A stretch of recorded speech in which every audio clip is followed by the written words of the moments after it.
Ijhep ada nek klem khat yu ada lang Manipur klem dekit da rong tista na ini ithau halat olai to Thomas Jones Senior College. Ibu hachro ke Jowai Post Office, ibu da trong bhai ilang ini ijhep. Da emo thangi hai met ka khat artrik hai por kam wakan de duna. Ijhep to ibu da kor da ibu rap jor wai da bo ile hai ma yike yung em sajan ini thau. Hadooh wada hap wa wan tympleh da gipulit ke Fire and Emergency Service ke Jowai.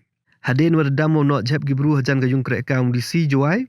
Kani bon galat olai to Thomas Jones Senior College to gwada dap jhep bet han la da emi perchang wokit ini jhep. Ha ga chnong Jowai hi boro gwi em hi le wan kit jhep kam to ule hai wa ki wa bon gi yung da tho la tho but ki da yong ki hi olai no jhep. Kamu pun kemo wa ga high court ka mekhalia da dep ko pin mi hukum mo kit ye jhep man gales ngi wen eliang Jowai Municipal Board da bantip ko wa chpa ukut unusnem do pendem no chna ya ka solid waste processing and disposal plan clearian ko daw man ne banta ka chnong Jowai wa clearian Kawadaw na ay dot wakat le pain le nya kulur kawadaw krek kam hawa kut ukon chong lat araja araule.